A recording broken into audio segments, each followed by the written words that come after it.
తెలంగాణ రాష్ట్ర రైతాంగం ముందు చాలా ఎన్నో ప్రశ్నలు ఉన్నాయి. ఇప్పటికే మృగశిర కార్తీ ఈరోజు ప్రారంభమవుతా ఉన్నది. తొలకరి జల్లు ఇప్పటికే పడుతూ ఉన్నటువంటి సందర్భం. రైతు భరోసా ఇప్పటికే గతంలో ఉన్నటువంటి ప్రభుత్వం ఇచ్చింది, కానీ ఇప్పటి వరకు దాని మీద ఊసు లేనటువంటి పరిస్థితి. కళ్ళాల్లో ఉన్నటువంటి ధాన్యాలు అలాగే ఉన్నాయి, ఐకేపీ సెంటర్ వద్ద అలానే ఉన్నటువంటి సందర్భం. మరి అంటే ఇప్పటి వరకు ప్రభుత్వ నిర్లక్ష్యం లేకపోతే అధికారుల నిర్లక్ష్యం. మనతో పాటు మాట్లాడడానికి బోర్ల రామరెడ్డి గారు ఉన్నారు. ఎన్నో వందల బోర్లు వేసినటువంటి పేరుగాంచినటువంటి రామరెడ్డి గారు ఉన్నారు. ఆయనతో మాట్లాడించే ప్రయత్నం చేద్దాం. చెప్పండి, ఇప్పటి వరకు ఐకేపీ సెంటర్ల వద్ద వడ్లు మక్కలు అట్లే ఉన్నాయి, కొనుగోలు జరగలే. చాలా వరకు అయితే వర్షం పడే అవకాశం ఉంది. వర్షాలు పడే మృగశిర కార్తీ అంటే మీరు వ్యవసాయం ప్రకారం చూస్తే వానలు వచ్చే ఏడాది. ఎట్లా చూడొచ్చు దీన్ని? అంటే ఎవరు తప్పు అంటారు? ఇది ప్రభుత్వ నిర్లక్ష్యం ఇదంతా. ఇప్పుడు 2 నెలల నుంచి 2 మాసాల నుంచి కళాల్లో ఒడ్లు పోసి మక్కలు పోసి పడిగాపులు కాస్తున్నారు రైతులు. ఇప్పటికీ కళాలు అయిపోలేదు. వర్షాకాలం వచ్చింది, మృగశిర కార్తీ వచ్చిందంటే వానాకాలం స్టార్ట్ అయినట్టే. ఇప్పుడు నార్లు పోసుకుంటున్నాం, నార్లు ఏతకు వస్తున్నాయి కొందరివి. నార్లు పోసుకొని నార్లు ఏతకు వచ్చిందా కూడా కళ్ళంలో ఒడ్లు కొనుగోలు చేయవైతివి. ఇప్పుడు మరి ఆ రైతుకు పెట్టుబడి ఏంది? వానికి కలుపులు, ఇత్తనాలు, బండి బస్తాలు, ఎరువులు అవన్నీ ఎట్ట రావాలి? అది కాకుండా ఇప్పుడు 2 నెలల నుంచి ఆ కళ్ళమి నుంచి ఎన్నో దఫాలుగా వానలు పడిపోయినాయి. ఆ వానలు పడితే ఎంత లాస్ ఆ రైతుకి? మొలిచినాయన్ని, తడిచినాయన్ని, తరుగు ఎంత, పట్టాల ఖరీదు ఏంది, ఇవన్నీ ఎంత రిస్క్ చెప్పండి. అంటే అంటే ఈసారి ఎక్కువ పంట పండింది, మేము కొనలేకపోతున్నాం అని చెప్పేసి మంత్రులు ఎమ్మెల్యేలు మాట్లాడుతారు. ఈయన కొని ఆయన కొంటున్నాను, ఎన్ని ధాన్యం కొంటున్నాను సంటర్ ఆయన చెప్తాడు. ఈయన నేను కొనలేకపోతాను, నేను కొంటనే ఉన్నాను ఈయన చెప్తాడు. ఇలా ఎవరిది తప్పు ఇక్కడ? ఏమంటారు కదా, అమ్మకాయ మాటలు మాపిడిప్పుడు బోకులు అని పిల్లలు అయినట్టు ఉన్నది. ఆయనేమో 8 మంది ఎంపీలు తీసుకొని పోయిండు తెలంగాణ గవర్నమెంట్ ప్రజల నుంచి. 8 మంది ఎంపీలు అంటే సగం జనాభా ఆయన పక్షం ఉన్నట్టే కదా. మరి ఏం చేసినట్టు వాళ్ళు? ఏం చేస్తున్నట్టు వాళ్ళు ఎంపీలు ఉండి? కనీసం యూరియా కొరతను తీర్చలేకపోయినరు, ఒడ్లు కొనుగోలు చేయలేకపోయినరు. ఈయనేమో ఆయన కొంటలేడని ఈయన అంటారు, మేము కొంటున్నామని ఆయన అంటారు. ఇలా ఎవరిది తప్పు ఇక్కడ? ఇప్పుడు 2 నెలల నుంచి రైతు అరిగోస తీస్తున్నాడు, కళ్ళాల ఒడ్లు అనిపోతున్నాయి. పెట్టుబడి కాలం వచ్చింది, వర్షాకాలం వచ్చింది, ఎడిపోవాలి రైతు ఇప్పుడు. అప్పుడు 10 సంవత్సరాలు సమాజంగా రైతు దేవలాట లేకుంటే వ్యవసాయం చేసుకున్నాడు. టైంకు బట్టి విక్రమార్క అంటుండే ఎర్రటి ఎండాకాలం వచ్చినా కనీసం 1 నిమిషం కరెంటు పోతలేదు అంటాడు. మీరు ఊర్లో ఉన్నారు, రైతుగా ఉన్నారు కాబట్టి నిజంగా 1 నిమిషం కూడా కరెంటు పోకుండా ఉంటుందా? ఎక్కడ నిమిషాలు లేకుండా ఏ గవర్నమెంట్ చేయలేదు. ఆయన మాటలకు దానికి క్షేత్రకు తేడా ఉంటుంది. సరే, కరెంటు గురించి ఇప్పుడు ఆయన అడిగిన ఆయన లేడు, చేసిన ఆయన లేడు. ఇప్పుడు ముందు నువ్వు ఆ ఒడ్లు కొనుగోలు చెయ్యి. కొనుగోలు చేస్తే రైతుకు చాలా ఆసర అవుతుంది, పెట్టుబడికి అందుతుంది. నువ్వు మొన్నటిదాకా ఎరువుల్లో గోస తీసిండు, అవి పంట పండించిండు, అటో ఇటో చేసి వచ్చి కలంలో పూసుకుంటే కొనే దిక్కులేదు. ఇప్పుడు ఆటి ఒడ్ల గతి ఏంది, ఇప్పుడు పెట్టుబడి గతి ఏంది? ఏం చేయాలి రైతు? ఎట్లా పోవాలి? ఏం చేయాలి ఆయన? అందుకని రైతు భరోసా వేసా కదా, మనం ఎకరానికి వేసిండు, ఎలకల పడ్డాడుగా ఆయన. అయిపోయింది ఆయనకు. టైంకు రైతుకు కావాల్సింది ఏంటంటే, నేను ఇప్పుడు గవర్నమెంట్ చెప్పేది ఒకటే లెక్క, నువ్వు రైతును కాపాడు. రైతును కాపాడితే దేశాన్ని కాపాడినట్టు ఉంటుంది. ఇప్పుడు రైతుకు పెట్టుబడి ఇయ్యి సకాలంలో. ఆయన 5,000 ఇచ్చిండు ఎకరానికి, కరెక్ట్గా సీజన్కు ముందు నాట్ల టైంకి ఇచ్చిండు ఆయన. పోతే కరెంట్ ఇచ్చిండు, ఎప్పుడైనా పోకుండా కరెంట్ వచ్చింది. దాని తగ్గట్టు నీళ్ళు వచ్చినాయి, ప్రాజెక్టులలో నీళ్ళు వచ్చాయి, నీళ్ళ తగ్గట్టు కరెంట్ వచ్చింది. దాని తగ్గట్టుగా మద్దతు ధరతోటి కొన్నాడు. 15 రోజుల్లో డబ్బులు పడ్డాయి. ఈ పాటికి అయిపోయినాయి ధాన్యం. ఎప్పుడైనా సరే నువ్వు ఇప్పటికైనా ఇంకా సగం కాలాల్లో ఏడుస్తూనే ఉన్నారు ఇంకా జనాలు. మరి నువ్వు ఏం చేసినట్టు ఇక రైతుకి ఎట్లా ముందుకు చేస్తాడు? వ్యవసాయం ఎట్లా చేయాలి ఆయన? వ్యవసాయం చేసి రైతుకి నువ్వు ఇన్ని రకాలుగా ఆదుకో. ముందు ఆదుకుంటే రైతుని నువ్వు మంచోడంటూ ప్రోత్సహిస్తాడు. పూర్తిగా రైతుకు నువ్వు ఒక శనిబండవైనవు. మొత్తానికైతే రైతు విషయానికి వస్తే మాత్రం శనేశ్వరుని పోయి నెత్తిన కూర్చుంది, దరిద్రం వచ్చి కూర్చుంది. రైతు రుణమాఫీ చేసిరు అని చెప్పినాం. టైం సకాలంలో ఎకరాకు 7,500 రూపాయలు మొట్టమొదటి విడత, తర్వాత 6,000 రూపాయలు లేక మా తాను లేక సర్దుకొని ఇస్తున్నాం అని చెప్పి వాళ్ళు మాట్లాడుతుంటే మీరేమో 1 ఎకరానికి ఇచ్చే అందరికి ఇచ్చినది ఎట్లా? ఇప్పుడు నాకు 10 ఎకరాలు ఉంది, 1 ఎకరానికి ఇస్తే లెక్క. ఆయన 10 ఎకరాలకు వేసిండు, 20 ఎకరాల నూనెకి వేసిండు. మరి అది లెక్క. కానీ నువ్వు 1 ఎకరానికి ఇచ్చి 20 ఎకరాలు పెట్టుబడి పెట్టాలంటే ఎట్లా? దాని అర్థమైంది ఎట్లయితే చెప్పండి. 1 ఎకరానికి ఇస్తే అయిపోయినట్ట? ఇప్పుడు స్టార్ట్ అయ్యిగా ఈ రోజు నుంచి. ఇవాళ మృగశిర కార్తీ, అన్ని తుకాలు పోస్తున్నాం. ఇప్పుడు 15 రోజులు అయితే ఇప్పటికి 15 రోజులు కొంతమంది తుకాలు అయినాయి. 15 రోజుల తర్వాత నాట్లే ఇక. మరి ఇప్పుడు ఇంకేనా రావాలి ఆయన పెట్టుబడి రైతు భరోసా అంతకు అంటే గత 10 సంవత్సరాల్లో నాట్లలో పడేదా ఈ పడేది. టైంలో పడేదా? ఈ టైం అంటే నువ్వు రోహిణ్ ముర్క్ సర్కార్ అయినా ఆగస్టు సెప్టెంబర్ నాట్ల టైంకు పైసలు వచ్చినాయి, కరెక్ట్గా అందినాయి. రైతుకు ఆపద లేకుండా కొంత అక్కర వచ్చినాయి, రాలేదని కదా. అందులో ఎకరానికి 5,000 అంటే ఆయనకి 4 ఎకరాలు ఉంటే 4-5 వేలు వచ్చినాయి. ఈ నువ్వు ఎన్ని ఎకరాలు ఎకరానికి వేసి కూర్చున్నా నేను వేసినానంటే దాని గొప్పతనం ఏంది? అది గొప్ప. అది అయితే పిచ్చి మాటలన్నీ మాట్లాడుకుంటూ పోతున్నారు. ఆ పిచ్చోళ్ళ చేతికి పోయినట్టు పిచ్చోని చేతిలో రాయి అయింది ఇప్పుడు. ఆ పిచ్చోని చేతికి రాయిస్తే ఎటేస్తాడు, వాడి లక్ష్యం ఏంది, ఆ దిశ ఏంది ఏమి తెలియదు. వాడు మంచోని మీద పోద్దా చెడ్డోని పోద్దా అది ఎవరిని పోయి తలుగుతుంది అనేది కూడా తెలియదు. వాళ్ళకే క్లారిటీ లేదు. కేసీఆర్ నిండా ముంచిపోయిండు, అందుకే మేము రైతులకు ఇబ్బంది అవుతా ఉన్నది, పైసలు ఇవ్వలేకపోతా ఉన్నాం, రుణమాఫీ చేయలేకపోతా ఉన్నా అంటారు. కేసీఆర్ ఎట్లా చేసిండు మరి? ఆయన ముంచిపోయింది కాదు కదా. ఆయన 10 ఏళ్ళు ఎట్లా చేశాడు?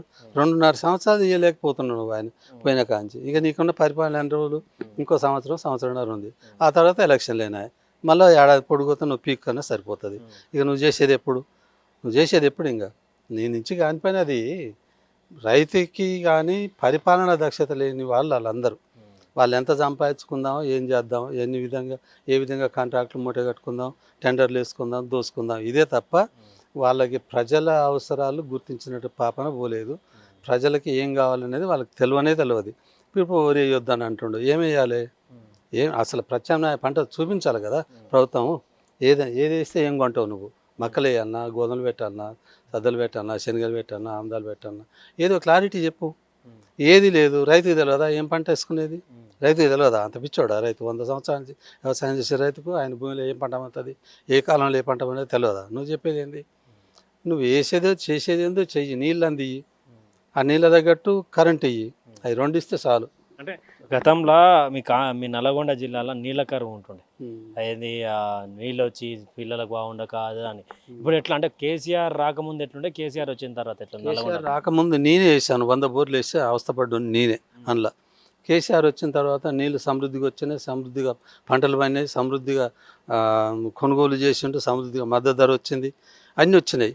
ఇప్పుడు ఆ 10 సంవత్సరాలు వెనక్కిపోయింది. మళ్ళీ ఇప్పుడు ఆయన 10 సంవత్సరాల నుంచి ఇంతకుముందు మన కాడ ఇండియాలో బెంగళూరు, చెన్నై, బాంబే, కలకత్తా, ఢిల్లీ అవి ప్రధానమైన పట్టణాలు. హైదరాబాద్ అటుకంటే వెనక ఉండే.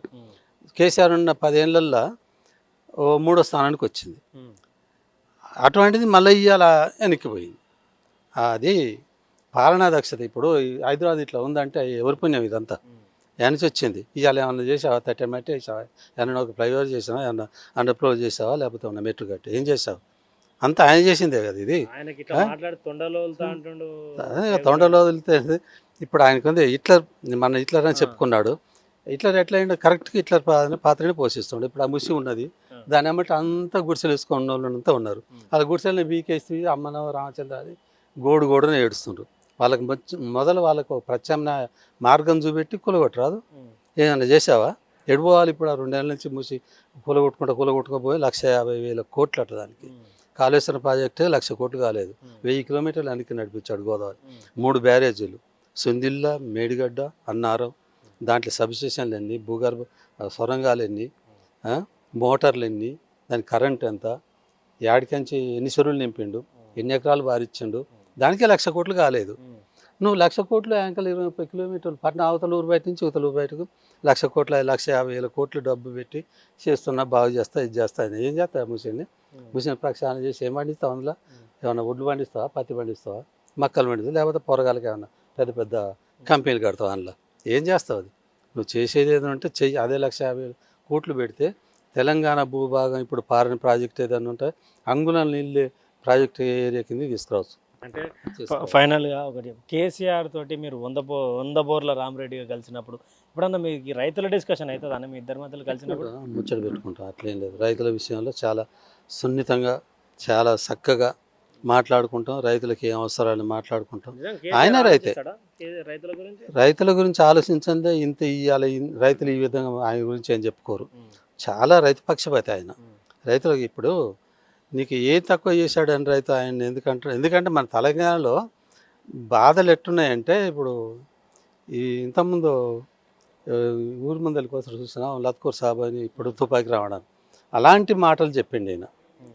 రైతుకి 4,000 రూపాయల పింఛన్ అన్నాడు, ముసలమ్మకు 4,000 రూపాయలు అన్నాడు, అత్తకు అన్నాడు, కోడలకు అన్నాడు, అది 2,500 అన్నాడు, ఏదో ఇటువంటి పోరలకి ఉద్యోగాలు అన్నాడు. ఇవన్నీ చెప్పుకుంటూ పోతే ఏదో ఒక మాయ మాటలల్లో పడిపోయి నీకు అవకాశం వచ్చింది. దాంట్లో ఏదన్నా నిలబెట్టుకోగలిగితే బాగుండు. నువ్వు ఒక ఫ్రీ బస్సు పెడితే జుట్లు పట్టుకుంటున్నారు అయ్యా. ఏంటి దానివల్ల నీకేమొచ్చింది? ఆర్టిస్ట్ అంతలా కావాలంటుండు, ఉచితంగా రైల్వే ఉడక తిరగాలి మా తెలంగాణలో అంటుండు. తిప్పుతాడు ఆయన. రైల్వే ఈయన తాతదా అది అన్ని మాటలు ఇప్పుడు చెప్పేవన్నీ అట్టుండే అవి కూడా అంతే ఉంటాయి. మీరు రెడ్డి ఆయన రెడ్డి కానీ రెడ్లు అందరికి పెద్ద దిక్కు అంటుండు కాదు, రెడ్లని కాదు, అట్లా అంటే తప్పున పడతాం. ఇప్పుడు రెడ్లు అంటే రెడ్లు ఎంతమంది ఉన్నాం, రెడ్లు ఎంతమంది ఉన్నాం, గౌడ్స్ ఎంతమంది ఉండరు, యాదవులు ఎంతమంది ఉండరు, మరి వాళ్ళందరూ అదే అనుకుంటే ఎట్లా? రెడ్లని కాదు కదా, నువ్వు ఆ తెలంగాణ రాష్ట్రానికి ఒక తండ్రి లాంటి వాడివి. అందరు సమానంగా చూడాలి. నువ్వు ఈయన రెడ్డి ఆయన బాప ఆయన గోల ఆయన మాప ఇట్లా కాదు కదా. అందరికీ పాలన అనేది సఖ్యమైనటువంటి పాలన కావాలి. అది నీ దగ్గర లేదు. మీరు ఎంతవరకు మూట కట్టుకోవాలో అంతవరకు మూట కట్టుకోవడానికి మాత్రమే పనికొస్తారు. మళ్ళీ వచ్చే జన్మలో మీరు ముఖ్యమంత్రి కాలేరు. మీ పార్టీ కూడా చాలా వరకు పతనం అవుతుంది. ఇది మాత్రం పక్కా. ఇది మృగశిర కార్తీ రోజు సామెత ఉంటుంది అంట, కోకిలు వచ్చి కోస్తే ఎద్దు కాగడకు భయపడి అంటే కాడుమాకి చేస్తారనేది ఉంటుందంట సామెత. అన్ని సామెతలు మస్తుగా ఉంటాయి. ఇప్పుడు సామెతలకి ఏమిటి, ఇప్పుడు కోకిల కూసింది అని అంటే వానకాలానికి సంకేతం అది. అప్పుడు ఎద్దు కానీ ఏదైనా వ్యవసాయానికి కానీ చాలా మంచి రోజులు వచ్చినాయి అని దాని అర్థం. ఆ కాలంలో ఇప్పుడు అవన్నీ ఎవరు పాటిస్తున్నారు? అవన్నీ ఎవరు పాటించట్లేదు ఇప్పుడు. అది అంటే ఇది పోర్ల రామరెడ్డి గారితో మన మాట ముచ్చట. అంటే పూర్తిగా రైతుకి సంబంధించినటువంటి కేసీఆర్ గారిని తప్పించి ఇక్కడ రేవంత్ రెడ్డి సర్కార్ వచ్చిన తర్వాత పూర్తిగా భంగపడ్డటువంటి సందర్భం అంటూ కూడా ఆయన మాట్లాడినటువంటి. గతంలో కేసీఆర్ రాకముందు 100 బోర్లు వేసి నీళ్లు లేనటువంటి పరిస్థితిలో కూడా నేనున్నా, అందుకే నాకు బోర్ల రామరెడ్డి. తర్వాత కేసీఆర్ వచ్చినాక నిండా ప్రాజెక్టులపై నీళ్లు నింపి అందరు రైతుల కళ్ళల్లో సంతోషం చూసినటువంటి వ్యక్తి అంటూ కూడా మాట్లాడడం. తర్వాత కేసీఆర్ తోటి రేవంత్ పొంతన ఏంటి, అసలు రైతులకు న్యాయం చేసింది ఎవరో ఒకసారి ఆలోచించుకోవాలంటూ కూడా మాట్లాడినటువంటి సందర్భం.